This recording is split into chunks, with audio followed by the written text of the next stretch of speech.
Hey, this is Adam Knackers from expattoparadise.com. In this video, I'm going to share with you the 3 ways to move and retire to Mexico. And specifically, I'm talking about the visa requirements. Okay. First of all, who am I? I'm freelancing Adam. I've been nomadic for the past 6 years. And actually, over those 6 years, my wife and I, we both stepped down from our 9-to-5 jobs to pursue a life of freedom.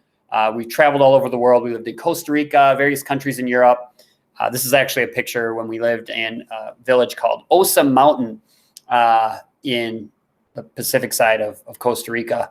It was wonderful. And it really gave me a taste of travel. And so now what we're doing actually is we're going to be moving for the long term to Mexico. We've invested in real estate there. And so this is a very relevant topic for us.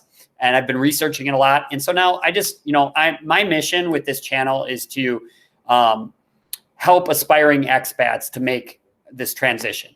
And certainly visa requirements is a big thing, how to actually get into the country legally. And so basically, if you are considering spending extended time in Mexico, you have 3 options. There's a tourist visa, a temporary resident visa, and a permanent resident visa. And so I'm going to cover each of these in detail. So first of all, the Mexican tourist visa, I mean, if you've ever gone to Mexico, you might not have even realized that you actually did get what's called a tourist visa. You absolutely have to have some kind of visa to get into the country. And a lot of people when they like, for example, I went to Cancun multiple times when I was younger, and I had no idea that I actually got a visa, but that's really what you're getting is your tourist card, is your tourist visa. This is ideal for anyone who wants to spend some time, even a good amount of time. You can get this tourist visa for up to 180 days. But it's really more for people who, have no intention of moving there permanently or staying long term. So like if you're a snowbird that just wants to go there for a period of time, during the coldest months, or you're a vacationer, this visa is ideal. It's not ideal for retirees or anybody who wants to stay long term. Also because, you can't take advantage of some really cool perks with the other visas, which include like taking advantage of their national healthcare system or their retiree discounts. And I'm not going to go into depth on that stuff in this video. I really want to give you more of a high level understanding of these different options. Okay. So what do you need in order to do this? With the other 2 options, the temporary and permanent visas, you actually do have to do a little bit more. There's more bureaucracy and stuff you need to do. With the tourist visa, you really don't have to do anything, that's super inconvenient. You're going to need to make sure, though, that you have a passport that's valid up to 6 more months and has some clear pages so that they can actually, add the visa. You want to fill out a customs declaration form. And so whether you're coming in at the border, let's say you're crossing at the border by vehicle, they'll give you that form. Usually when you fly into the country, they're going to give you that form that you can just fill out on the airplane or at the airport. All right. You're going to actually get the second part of the form back. That's called your FMM or your tourist card. And of course, there's a small fee with this.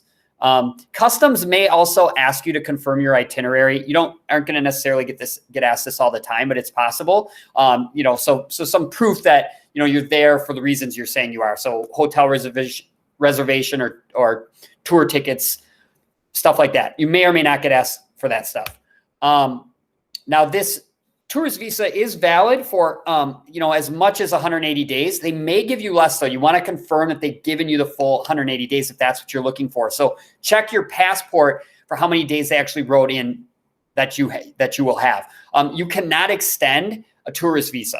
What you can do is what they call a border run. What I've been told, though, is that these, officials in Mexico are starting to frown on this. They don't want to encourage you just going over the border to reset the 180 days. You may run into some issues if that's what you're doing, but technically you're allowed to do that. If you do lose your FMM, your tourist card, you will have to go to the immigration office to get another one for a fee. So make sure you don't lose it. Excuse me. And if you overstay whatever term that you've been given, you can face delays and fines when you try to leave. Okay, so that brings me to the second option, which is the Mexican temporary resident visa. Now, this visa is one that can be, you'll be granted a certain amount of time, and it can be extended, renewed for several years.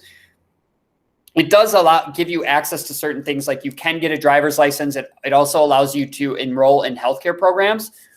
It, however, does not give you authorization to earn Mexico-based income. So you can come into the country if you're like a digital nomad that is earning money, like you have clients in the United States, you're earning your money remotely or digitally, that's fine. But if you, intend to go into the country and try to get a job in Mexico, that this visa does not give you that authorization.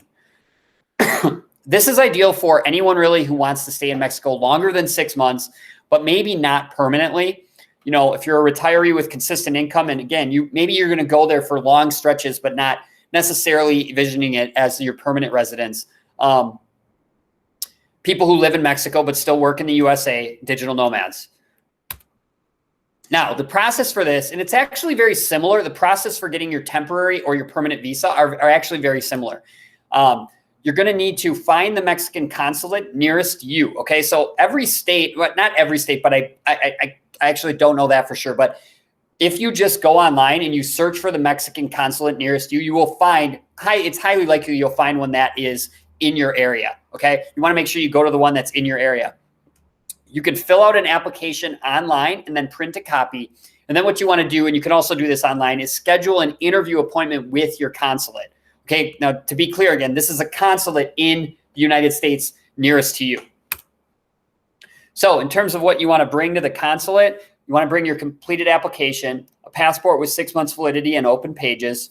You need to be able to pay the application fee. You're going to want to bring a passport size photo and financial proof of monthly income. Now this income can come from a pension, investments, a business, or you can also just show proof that you have a certain amount in the bank already. So you got to either prove income or that you have an amount of money in some type of an account. Okay. I'm not going to go into the specifics because they change based on the exchange rate and also other factors. So I wanted to keep this video somewhat evergreen. So to find the exact details of what you're going to need to provide as financial proof, you can look online for that.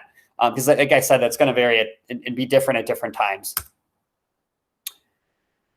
So what else? If you're entering Mexico with your spouse, you're going to want to bring marriage certificates, just evidence of your marriage. If you're entering with children, you'll want to bring birth certificates for your children. And then if all goes well, you'll be given a provisional permit for your permanent resident visa. So doing this, for your temporary resident visa. I didn't edit this. And so this does not officialize. It doesn't get you, completing the steps with the consulate does not make your visa official. They will grant you a provisional permit. Okay. Then what you need to do is once you get to Mexico, first of all, when you go through customs, you need to make sure you let them know that you are applying for a temporary resident visa. Because if they stamp you as a tourist, that will null and void your temporary permit. Okay. So you need to make sure that you let them know that, hey, I'm in the process of applying for my temporary visa.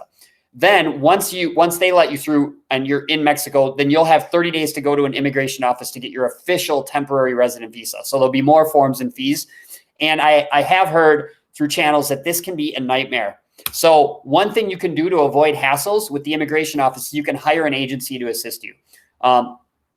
As I, start to collect resources on this, I'll include them in links in the description below. So be sure to check there. But you can search for an attorney or another type of agency that can help you with the work you're going to have to do with the immigration office.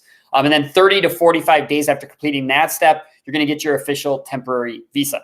You can be a temporary resident for up to 4 years at a time, at which point you can renew, or you can then apply for a permanent visa anytime you want. Which brings me to the Mexican permanent resident visa. So this is ideal for anyone who really wants to live in Mexico full time and make it a permanent home. You do not have to get a temporary residency first.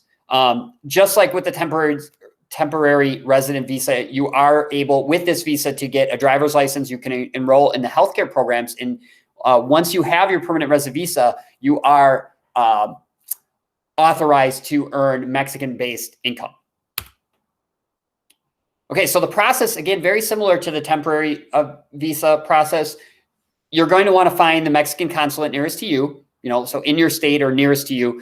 Fill out the application online, print a copy, and then make sure you schedule an appointment with the consulate. Again, you're going to, in terms of what you're going to want to bring to the consulate, a completed application, passport with 6 months validity and open pages, the ability to pay the application fee, a passport size photo. In this case, the financial proof is going to be more substantial. Again, I'm not going to share the numbers because they vary, but you are going to be required to show more proof to get the permanent resident visa than you would for the temporary resident visa. And it's also helpful to be professional, know your story, because they are going to interview you. They're going to ask you questions. It's also very helpful to know Spanish. I mean, what they really want you to signal to them is that you're serious about this move to their country. And so the more professional you are, the more you know your story, the more you can give them the reasons you're wanting to do it, have good reasons for it, the better off you have it. Higher the likelihood that you're gonna get through this step and get approved.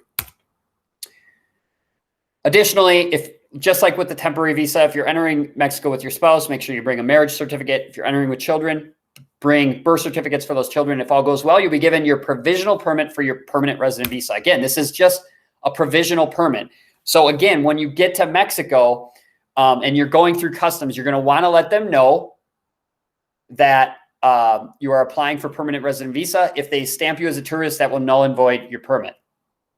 Then you'll have 30 days to visit the immigration office to get your official permanent resident visa, which again has more forms and fees. And similarly, if you want to avoid those hassles, just like with the temporary, I'd suggest reaching out to an agency or an attorney that can, that's based in Mexico that can help you with this. They will charge a fee, but from what I've been told, it's well worth it.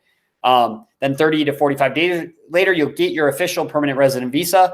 And with this permanent resident visa, there's no minimum requirements to stay in the country. You can come and go as you please. So now that you are aware of these 3 ways to get your residency in Mexico, leave a comment below. Let me know if you felt this video was helpful. Of course, subscribe below and feel free to visit expatparadise.com for more helpful tips and resources on your journey, your expat journey.